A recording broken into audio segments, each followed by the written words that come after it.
MM Joshi ಸಂಸ್ಥೆಯಿಂದ ಉಚಿತ ಕಣ್ಣಿನ ಶಸ್ತ್ರಚಿಕಿತ್ಸೆ ಸಾರ್ವಜನಿಕರಿಂದ ಮೆಚ್ಚುಗೆ. ಎಂಎಂ ಜೋಶಿಯವರ ಸಂಸ್ಥೆಯ ವತಿಯಿಂದ ಪ್ರತಿ ತಿಂಗಳು ಸುಮಾರು 30 ರಿಂದ 40 ಜನರಿಗೆ ಉಚಿತವಾಗಿ ಕಣ್ಣಿನ ಶಸ್ತ್ರಚಿಕಿತ್ಸೆ ನಡೆಸಲಾಗುತ್ತಿದ್ದು, ಇದರ ಪ್ರಯೋಜನವನ್ನು ಅನೇಕ ಬಡ ಹಾಗೂ ಅಗತ್ಯವಿರುವ ಜನರು ಪಡೆದುಕೊಳ್ಳುತ್ತಿದ್ದಾರೆ.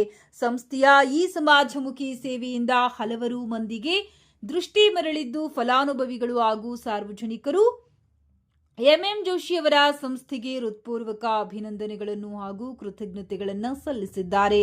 ಕಣ್ಣಿನ ಸಮಸ್ಯೆಯಿಂದ ಬಳಲುತ್ತಿರುವ ಇನ್ನಷ್ಟು ಜನರು ಈ ಉಚಿತ ಚಿಕಿತ್ಸಾ ಸೌಲಭ್ಯದ ಪ್ರಯೋಜನ ಪಡೆದು ತಮ್ಮ ದೃಷ್ಟಿಯನ್ನ ಸುಧಾರಿಸಿಕೊಳ್ಳಬೇಕೆಂದು ಸ್ಥಳೀಯರು ಮನವಿ ಮಾಡಿದ್ದಾರೆ.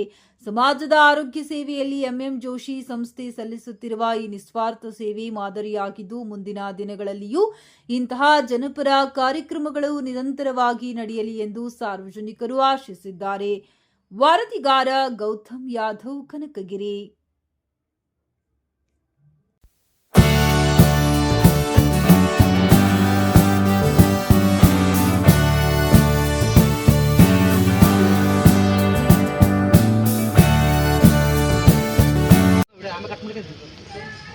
ಈ ಶುಭ ದಿನದ ಸಂಭ್ರಮದಲ್ಲಿ ನಮ್ಮ ಕನಕಗಿರಿಯ ಎಂಎಂ ಜೋಶಿ ದೃಷ್ಟಿ ಕೇಂದ್ರದ ಒಂದು ಅಡಿಯಲ್ಲಿ ಪ್ರತಿ ತಿಂಗಳು ಇದೇ ಥರವಾಗಿ ಒಂದು 30 ರಿಂದ 40 ಜನ ಪೇಷಂಟ್ಗಳನ್ನು ನಮ್ಮ ಸಿಬ್ಬಂದಿ ವರ್ಗದವರೆಲ್ಲ ಗುರುತಿಸಿ ಪ್ರತಿಯೊಂದು ಹಳ್ಳಿಯೆಲ್ಲ ಹೋಗಿ ಅಲ್ಲಿನ ರೋಗಿಗಳನ್ನೆಲ್ಲ ಪತ್ತೆ ಹಚ್ಚಿ ಅವ್ರನ್ನೆಲ್ಲ ಬರಮಾಡಿಕೊಂಡು ಪ್ರತಿ ತಿಂಗಳು ಕೂಡ 30 ರಿಂದ 40 ಜನ ಪೇಷಂಟ್ಗಳನ್ನು ಹುಬ್ಬಳ್ಳಿಗೆ ಕರ್ಕೊಂಡು ಉಚಿತವಾಗಿ ಈ ಒಂದು ಆಪರೇಷನ್ ಕಾರ್ಯಕ್ರಮವನ್ನು ನಮ್ಮ ಸಂಸ್ಥೆಯ ಅಡಿಯಲ್ಲಿ ನಾವೆಲ್ಲ ಕಾರ್ಯರೂಪಕ್ಕೆ ತರ್ತಾ ಇದ್ದೀವಿ. ಎಲ್ಲ ಸಿಬ್ಬಂದಿ ವರ್ಗದವರು ಕೂಡ ಈ ಒಂದು ಕಾರ್ಯಕ್ರಮವನ್ನು ರೂಪಿಸಿಕೊಳ್ಳುವಂತಹ ಎಲ್ಲ ನಮ್ಮ ಎಂಎಂ ಜೋಶಿ ದೃಷ್ಟಿ ಕೇಂದ್ರದ ಮುಖ್ಯ ಕೇಂದ್ರ ಕಚೇರಿಗೂ ಸಿಬ್ಬಂದಿಗಳಿಗೂ ಹಾಗೂ ನಮ್ಮ ಉಪಕೇಂದ್ರದ ಸಿಬ್ಬಂದಿಗಳು ಎಲ್ಲರಿಗೂ ಕೂಡ ಹೃದಯಪೂರ್ವಕ ಧನ್ಯವಾದಗಳನ್ನು ಈ ಒಂದು ರೂಪದಲ್ಲಿ ನಾವು ಅರ್ಪಿಸ್ತಾ ಇದ್ದೇವೆ. ಅವರೆಲ್ಲರಿಗೂ ಕೂಡ ಶುಭವಾಗಲಿ.